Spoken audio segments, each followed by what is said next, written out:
Nos es grato saludarlos en este momento en que iniciamos un programa de diálogo bíblico. Muy bienvenidos quienes nos escuchan y quienes nos ven también. Ha sido grato, indudablemente, comparar, mirar, leer, estudiar, conversar acerca del libro de Marcos. Y Marcos, cuando está terminando su libro, se centra prácticamente en una semana en la vida de Cristo, y ahora nosotros vamos a ver los últimos instantes de la vida de Jesús, realmente los capítulos 15 al 16 que nos resta estudiar. Así que son bienvenidos a estas lecciones. Que el Señor los bendiga. Bienvenido, Pastor. ¿Cómo está usted? Aquí estamos bien, Raúl, gracias a Dios.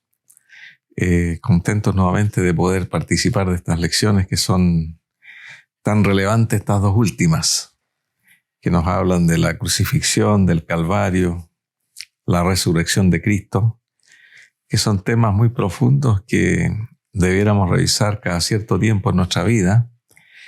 Y siempre que leemos estos dos últimos capítulos de Marcos y también de los otros evangelios, nos damos cuenta de la importancia que tiene la culminación de la vida de Cristo. Eso es lo relevante que los apóstoles trataron de escribir en sus evangelios, y esperamos que tener el entendimiento para comprender qué pasó exactamente en el Calvario, qué pasó en la crucifixión y cómo fueron las últimas horas de Jesucristo y también su muerte y resurrección. Hay una cosa interesante con Marcos. Marcos no da todos los detalles, pero en su escrito, en su forma de expresarse, él deja una gran porción, digamos, al lector. Sí. Y por eso que algunas cosas él las omite y otras las coloca que otros autores no han colocado. Así que es interesante como Marcos, y desde ese punto nosotros vamos a ver ahora cómo Jesús va a ser juzgado y crucificado, y cómo Marcos lo cuenta en su libro, capítulo 15. Aquí dice, por ejemplo, 15 dice: muy de mañana, habiendo tenido consejo los principales sacerdotes con los ancianos, con los escribas y con todo el concilio, llevaron a Jesús atado y lo entregaron a Pilato. Y Pilato le preguntó: ¿eres tú el rey de los judíos? Respondiendo, él le dijo: tú lo dices. ¿Qué te parece esta introducción que hace Marcos? Porque hay muchos antecedentes que Juan y Mateo cuentan, y que también Lucas, pero aquí comienza él su relato del juicio. Bueno, aquí está hablando de ancianos, de principales de las sinagogas, sacerdotes. Sin duda que estaban allí también algunos fariseos, saduceos, escribas y también intérpretes de la ley. Eran las personas religiosamente más importantes y también reconocidos por toda la gente allí en Israel. Este grupo de personas deseaba eliminar a Jesús desde hacía bastante tiempo. No tenían la oportunidad de hacerlo, pero llegó el momento en que o Jesús moría, o ellos pensaban que su religión y todos esos ritos que ellos hacían quedarían fracturados. La gente se iba a ir tras Jesús, todo el mundo decía se va tras Jesús, de tal manera que ellos allí decidieron eliminar a Jesús, como dice la Escritura, por envidia y con un aborrecimiento que no es usual en los religiosos. Pero ellos tenían un sentimiento de odio y que se estaban jugando la vida con esto de eliminar a Jesús.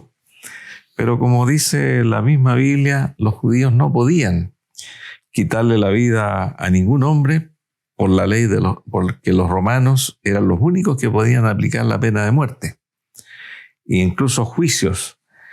Así es que le llevaron a este hombre a Pilato para decirle: este hombre debe morir. Y no era la primera vez que hacían eso. Seguramente muchas veces habían condenado a varios hombres de la misma manera. Pero esta vez vinieron en grupo grande. Había todo un tumulto allí en el palacio de Pilato. Y queremos que tú mates a este hombre, y lo entregaron a Pilato. Y Pilato, como conocía a los judíos, sabía que algo no andaba bien allí. ¿Eres tú rey de los judíos?, le pregunta a Jesús. Y Jesús le dice, tú lo has dicho. Ahora, este hombre llamado Pilato realmente tiene bastante fama. Hasta el día de hoy dicen, te lavaste las manos como Pilato. El nombre Pilato significa armado con jabalina. Eso significa Pilato. Y la historia nos dice, extrabíblica, que Pilato, para construir un acueducto en Jerusalén, sacó dinero del templo, sin permiso de los dignatarios judíos que habían allí, de los sacerdotes. Construyó el acueducto. Después mató gente en Galilea, en otros lados, y fue acusado 2 veces ante los césares romanos. Los judíos mandaban cartas a Roma acusando a Pilato. Pilato no tenía buena reputación con los judíos y sabía que su cargo estaba como en peligro. Por lo tanto, él dijo allí, no saco nada con defender a este hombre, aunque sé que es inocente. Porque a Pilato no le quedaba ninguna duda de que Jesús era inocente. Pero él dijo, de todas maneras, este hombre voy a tener que entregarlo porque estos hombres capaz que me vuelvan a acusar por 3ª vez. Y cada acusación tenía una respuesta del César romano, no era tan fácil. Claro. Era una respuesta que había desde Roma. Y así Jesucristo quedó en manos de Pilato. Ahora es interesante o paradójico, no sé qué palabra usar, la conversación con Pilato, porque Pilato en la conversación con Jesús, yo me imagino, como tú decías, quizás cuántas personas llegaron a él y se defendían, diciendo, Sí. no es verdad, yo no hice esto, no. Él Sí. cayó, lo único que le dijo, mira, tú lo has dicho. Incluso, mira, si uno mira acá, Pilato quedó muy extrañado porque Jesús, con todas las cosas que habían, no respondía. No respondía nada, sí. O sea, no te defiendes, pero mira lo que están haciendo.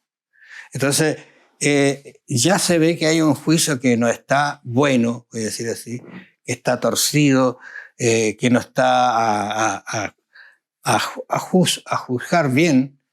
Sí. Y interesante porque eso ya coloca un antecedente de que lo que están haciendo no es correcto. Sí. Y él se da cuenta, pero como tú decías, él quería también agradar para permanecer en un puesto que le duró poco en realidad después de eso. Ahora, él saca una salida que dice lo siguiente, que, mire, la verdad de las cosas que todos los años yo le suelto a una persona. Uh-huh. No sé quiénes habrá soltado antes. Y tenía uno que era realmente criminal, que había hecho muchas fechorías, que incluso Barrabás, el nombre Barrabás se usa hoy día bajo ese concepto. ¿Y qué es lo que hace? Está Barrabás y está Jesús. Incitaron, y Lucas dice que Marcos dice que incitaron a la gente para que, ¿qué cosa? Para que dijera Jesucristo. Sí. O sea, ¿cuál era el odio que tenían ellos en realidad? Claro, que dijeran, Barrabás querían soltar a ellos. Claro, a Barrabás. Sí.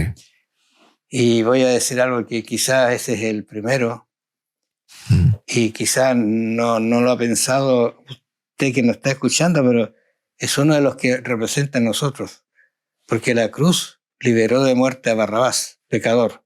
Sí. Y a nosotros Jesús hace exactamente lo mismo. Nos libera de la muerte, ¿no es cierto? Aún en la condición, quizás no como Barrabás, que es lo que era, pero sí en condición de pecado, nos libra. Claro, Pilato estaba tomando, como decías tú, la decisión más importante de su vida, porque su esposa, según nos dice otro evangelio, le mandó decir por una nota que liberar a ese hombre no tuviera nada que ver, porque ella había tenido sueños que este hombre era un hombre de Dios.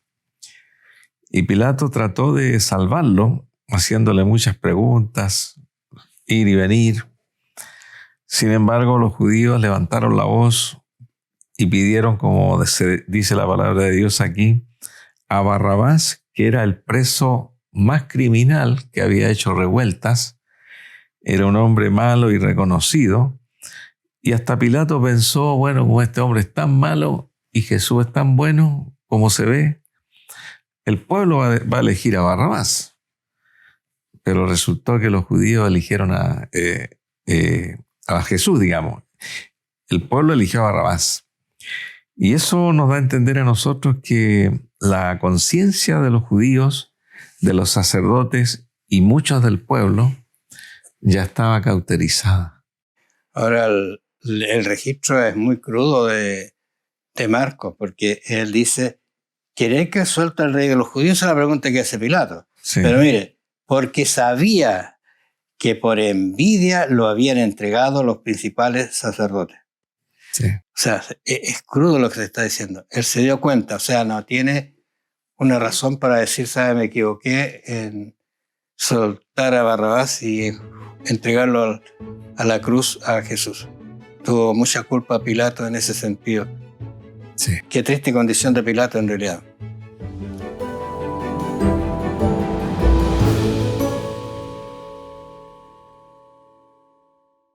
La historia de Marcos sigue y seguimos insistiendo que Marcos va a colocar algunas cosas puntuales, unos detalles. Recuerde usted, a veces Marcos traduce algunas cosas, pero aquí lo está hablando en griego.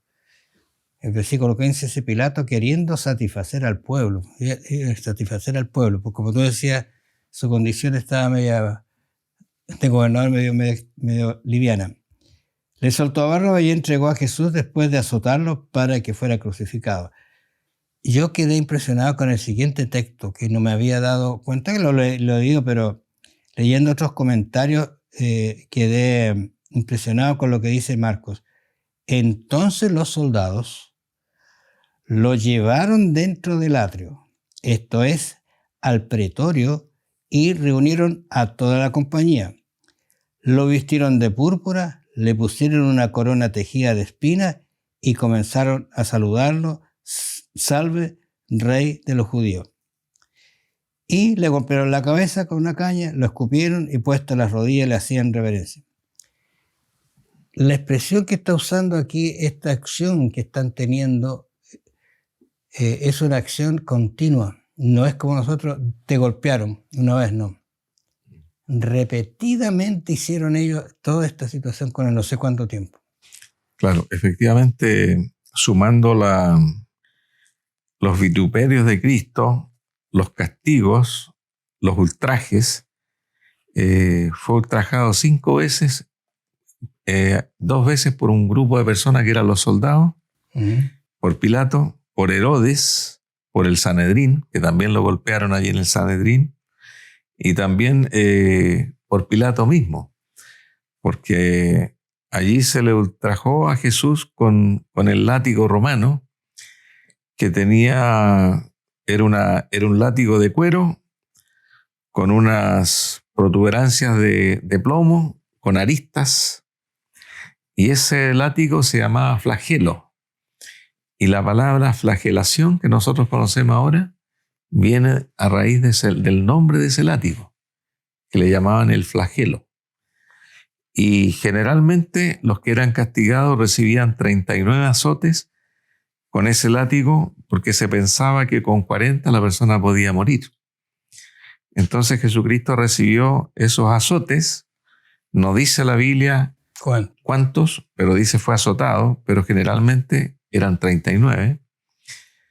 Y después de eso, como tú dices, pasó a ser vituperado por los soldados romanos, allí en el atrio, en el pretorio, y se piensa que esto tuvo que haber durado 1 hora o 2 horas, porque después lo llevan donde Herodes, en la noche, se reúne allí Herodes con su comitiva, y nuevamente después que no le respondió nada a Herodes, lo vuelven a flagelar allí en el palacio de Herodes, y lo mandan de vuelta donde Pilato. Y cuando llega nuevamente donde Pilato, ahí viene el momento de la despedida para la crucifixión. Claro. Pero ya Jesús había perdido mucha sangre en la cabeza, en el cuerpo, llevaba sin comer, estaba realmente destruido. O sea, ahí nos dice la lección y la Biblia nos dice que obligaron a un hombre llamado Simón de Cirene para que llevara la cruz, porque ya con los golpes que había recibido no tenía fuerzas para nada. Ahí hay un detalle, fíjate, yo estaba leyendo sobre esta situación. Los romanos no soportaban que alguien se opusiera cuando ellos dictaban una crucifixión. Si alguien se oponía, incluso se ponía a llorar, eran tomados y los podían también hasta crucificar. Bueno, eso lo cuentan algunos escritores acerca de este hecho. Entonces, cuando tú ves aquí que Simón de Cirene dice, se compadeció y lo vio este hombre, porque eso es lo que se traduce después de esto, dice que lo tomaron y lo pusieron a él. ¿Te fijas? Porque él tuvo alguna compasión. Ahora, este es el segundo personaje que ya recibe una bendición de Dios por el hecho de participar en esta situación. Un autor decía que Dios no tiene, digamos, momentos que no planea una salvación para alguien. Siempre los tira claro. por Y él tenía 2 hijos que aparecen con nombre en la Biblia. Ya, claro. Alejandro y Rufo, que Marcos cuando los menciona era padre de Alejandro y de Rufo, da a entender que eran conocidos por la iglesia. Claro. Así que esa fue una linda oportunidad de este hombre para participar de esta situación, aunque para él yo creo que le costó mucho también. Pero él estaba, voy a decir, fresquito, había comido, no estaba como Jesús, que había recibido tanto azota, había perdido sangre, qué sé yo, no sé. Sí, y también están las burlas verbales, las ironías, como menciona la lección, que habían ironía de los soldados romanos que le hacían reverencia. Los judíos también se reían allí en el Sanedrín. Las burlas y las injurias cuando él estaba rumbo a la cruz, en el Calvario. Entonces, las palabras que se dijeron fueron bastante duras y fueron varias horas de palabras duras. A veces dicen que las palabras duren más que los hechos físicos. La Biblia relata algunas de las cosas que se le dijeron a Jesús, pero algunos piensan que solamente es lo que se dice en la Biblia no alcanza el 10% de lo que le pudieron haber dicho. Por el tiempo, por la hora, por la cantidad de horas que demoró en llegar ahí a la cruz. Esta situación está instigada por Satanás, que coloca en la mente de Jesús, mira, ¿dónde están tus discípulos? ¿Dónde están los que te quieren? ¿Dónde están los que tú sanaste, los que resucitaste? Todos te dejaron. Y sigue con esta situación, ¿no es cierto?, en la mente de Jesús para sacarlo del pensamiento de ir a la cruz y salvar. Claro. Porque él sabía que esta situación a él le daba el último plazo, por decirlo de una manera, no de salvarse porque ya está condenado, pero de alguna situación, él sabía que con eso perdía toda opción, como él se había denominado el rey de este mundo. Otra cosa, la palabra injuriar que aparece en la Biblia Reina Valera, en el idioma griego significa blasfemeo. Entonces, esa palabra significa difamar y calumniar. A Jesús lo blasfemaron porque él decía ser hijo de Dios. Entonces, blasfemaron el nombre de Cristo, blasfemaron el nombre de Dios, y algunos le decían, sálvate a ti mismo, baja de la cruz. Otros decían, a otros salvó y no se puede salvar a sí mismo. Todas esas palabras realmente nos producen a nosotros un sentido de gran irreverencia a las personas que estaban allí en la cruz, diciendo todo esto a Jesús mientras iba camino a la cruz. Los sacerdotes le escarnecían. Esta otra palabra también que aparece en esta versión, esa palabra escarnecer en el idioma significa burlarse, reírse, hacer chiste y de algo que realmente es grave, en este caso de Jesús. Ahora, bueno, poner quizá en un contexto de horario, porque el versículo 24 dice, cuando lo crucificaron, repartieron entre sus vestidos, echando suerte sobre ellos para ver qué se llevaría cada uno. Y esto está también cumpliendo la profecía. Claro. Pero dice, era la hora tercera cuando lo crucificaron. ¿Y qué es la hora tercera? Porque uno dice, bueno, 12 de la mañana. No ese es el cómputo que se hace.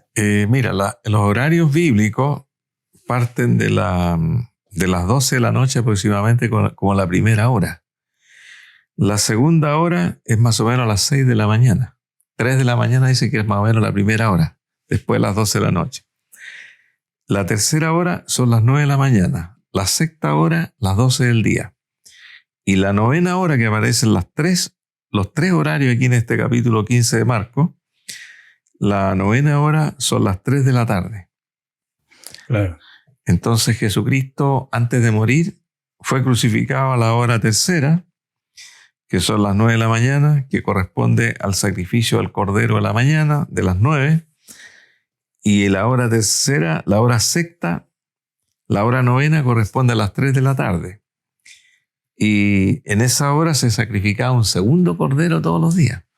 Uno en la mañana a las 9 y otro a las 3. 3 de la tarde. Jesucristo estuvo 6 horas colgado de la cruz antes de morir. De las 9 a las 3 de la tarde. Y el título también que le pusieron, señor, acá Sí. dice el rey de los judíos. Interesante, porque todo eso conlleva cumplimiento de una profecía. Cuando le preguntaron a Pilato que lo sacara, ¿por qué lo puso? Yo lo puse y se quedará así. Se acabó. Claro, y fue puesto en 3 idiomas. Claro, exactamente. 3 idiomas, pero Sí. eso era lo que significaba. Era para que todos, ¿no es cierto?, los que hablaban otro idioma, qué sé yo, lo pudieran entender. Pero ahí está, rey de los judíos. Claro. Oiga, qué contradicción. Yo pensé, esta es una orden de Pilato, es bueno el punto que has destacado.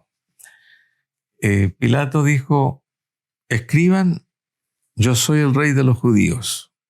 Y lo escribieron en 3 idiomas, tienen que haber usado una tabla, pintura, para escribir y haberse tomado el tiempo mientras lo flagelaban para poder tener eso listo para llevarlo a la cruz y clavarlo en la cruz. Entonces, la intención de Pilato pudo haber sido una intención de burla o pudo haber sido también un llamado de atención hacia los judíos, porque sabía que a los judíos les iba a doler, puesto que le pidieron saca ese letrero, por favor.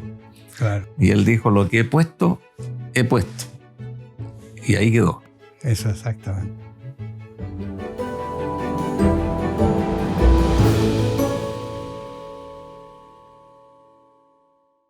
Estaba leyendo acá el versículo 33, dice, cuando vino la hora sexta, ya sabemos qué hora es esa, ¿no es cierto? Es una hora en que ya el sol pasó 3 horas. Sí.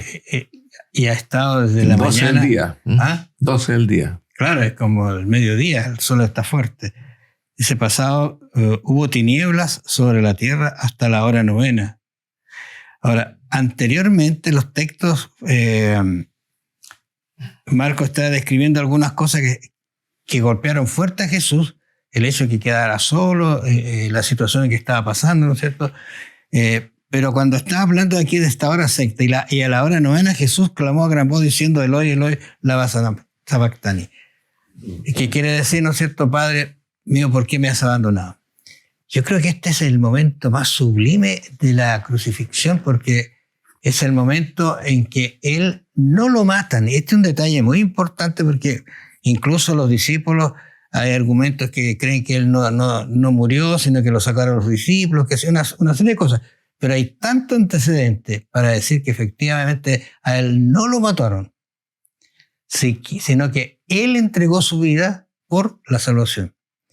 Ese es un detalle que a mí me impresionó volviendo a esto, porque alguno puede decir, bueno, después de 6 horas de sangramiento, al final se murió.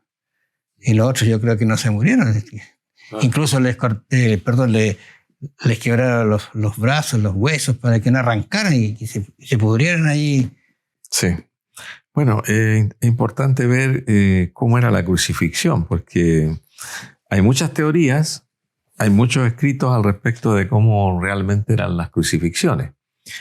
Algunos dicen que era un solo poste vertical y que la persona se clavaba con las 2 manos unidas arriba. Hay otra versión que era un poste vertical con un palo cruzado y ese palo cruzado se afirmaba con un gran clavo o 2 para que quedara fijo en un poste. Y cuando crucificaban a las personas, las crucificaban en el suelo. Primero en el suelo, y el clavo que afirmaba los brazos era puesto entre donde termina el codo, o sea, el brazo y la mano. Porque si lo clavaron en el medio de la mano, se desgarra, pero aquí no. Entonces, era el punto entre ambos músculos allí, entre el brazo y la mano. Y lo otro que, como Jesús había sido tan azotado, era obvio que Jesucristo ya, él sintió que venía la muerte. Él sintió ya que no podía resistir más. Hubieron 3 horas de tinieblas, de las 12 del día hasta las 3 de la tarde, y la gente, cuando vinieron las tinieblas, que era oscuro como de noche, era una noche esa, toda la gente bajaba golpeándose el pecho, pensando, hicimos bien, hicimos mal, ¿quién era este hombre? Y dice que bajaban golpeándose el pecho, porque no podían ver. A tientas empezaron a llegar hasta la ciudad. Y cuando Jesucristo dice lama sabactani, que en el idioma griego, en el idioma arameo, lema sabactani significa en arameo, significa qué. Lema significa qué. Y sabactani significa tú me has dejado abajo. Entonces, cuando uno traduce lema sabactani, significa ¿por qué me has dejado abajo? Eso dijo Jesús, ¿por qué me dejaste abajo? Ahora, eso se traduce ¿por qué me has desamparado? Es bien complejo entender esto porque uno sabe que Cristo tuvo las dos naturalezas. No podemos desvirtuar eso ni sacarle nada, pero la naturaleza que aquí padeció fue la humana. Y como era 100% humano, 100% sufrió ese escarnio, ese dolor. Esos clavos acá eran muy dolorosos, según dicen los entendidos. También el pie. Y la posición era como para morir ahogado, asfixiado. Claro. O sea, no solamente el dolor. Por eso es que después de esas horas, de esas 3 horas, ¿no es cierto?, en la cual él siente algo que yo creo que nadie puede comprender, y va a ser un estudio de toda la vida y la eternidad, el hecho de estar separado de su padre. ¿Por qué se separó? Porque el pecado de toda la humanidad lo cargó él en su cuerpo, en su vida, en su mente. Sintió lo que era el pecado, la muerte. Claro. O sea, entonces, ¿qué es lo que sucede? Allí Dios no podía estar con él. Sí, Dios escondió su rostro. Claro. Sí. E incluso los ángeles, se dice que los ángeles de Dios taparon su vista para no verlo. Claro. Y estaban esperando siempre la orden, sálvenlo. Y esa orden nunca llegó. Jesucristo se sintió desamparado como se siente el pecador que es abandonado por Dios. Y la muerte que Jesús vivió en ese momento fue la segunda muerte. Exactamente. Jesús fue a parar a los infiernos, a la segunda muerte. No a la muerte del sueño natural en la cual participan todos los seres humanos que habitan aquí en este mundo. Y fue así que el único que reconoció, uno ve todos los personajes, porque uno puede analizar todos los personajes. Hay una serie de personajes que pasaron en el proceso. Pero había un soldado romano aquí, un centurión. Este era un hombre que estaba a cargo de 100 hombres, centurión, y sale también en los otros evangelios. Estaba frente a él, frente a la cruz, cuando Jesús dijo, lema sabactani, y ahí murió. Este hombre dice, verdaderamente este hombre era hijo de Dios. O sea, dio una declaración que realmente no la dio ni el sacerdote, no la dieron ningún judío. Este soldado romano dijo, he visto la gloria de Dios en este hombre. Sabe que es muy sublime eso, porque ese soldado, voy a decirlo como con mucha tranquilidad, ese soldado como que aceptó y vio la gloria de Dios, vio a Jesús siendo su Salvador. Porque Marcos es la única vez que coloca aquí esta expresión, hijo de Dios. Hay otra expresión en que Dios dice en otro evangelio, el hijo de Dios, es mi hijo que ha sido entregado, qué sé yo, pero aquí Marcos es la única expresión que aparece y la usa nada menos cuando el soldado romano dice, ciertamente, o sea, se dio cuenta esas 3 horas él no podían salirse, ¿no es cierto?, de allí, cumpliendo su deber. Claro. Y cuando Jesús aparece, y exclama en la expresión y dice, entrego mi espíritu o consumado es, ¿no es cierto? Se acabó, o sea, ahora la raza humana está salva. Él acepta como a Jesús y dice, ciertamente, este hombre era hijo de Dios. Y sale de la boca de un hombre que es un centurión, que ha sido entrenado en batallas, crueldades, quizás cuántas cosas, y de él sale eso. Él vio varias cosas que fueron no normales. Por ejemplo, vio a este hombre con su rostro casi angelical, vio la cara de injurias de todos los que lo ofendían, porque el Calvario fue una escuela. Él vio los corazones allí de la gente y vio a este hombre que tenía paz. Se dio cuenta que se oscureció el sol. Han tratado de buscarlo, pero un oscurecimiento de 3 horas del sol, porque algunos dicen que estas tinieblas no era una neblina. Y no era un eclipse de sol tampoco, y que dure 3 horas. Claro. Era algo raro. También hubo un terremoto. También hubieron rayos que iluminaron el rostro de Cristo. Pero allí termina esta historia con Jesucristo muerto. José de Arimatea nos dice aquí que pidió el cuerpo de Jesús. José de Arimatea era un hombre que era muy conocido del gobernador. Era un rico pudiente. Tenía mucho respeto hacia él. Y se piensa que José de Arimatea, después de la muerte de Cristo, tipo 4 de la tarde, él fue al palacio de Pilato, entró y le dijo, por favor, entréguenme a este hombre para enterrarlo. Ahora fíjate que allí hay una expresión que Marcos registra que Pilato se sorprendió. Está muerto. Porque la tónica no era morir tan luego. Sí. ¿Y qué es lo que hace? Le pide al guardia, ¿no es cierto?, al jefe de la guardia, oye, ¿cierto que ya? Sí, señor, ya muerto. Entonces, ok.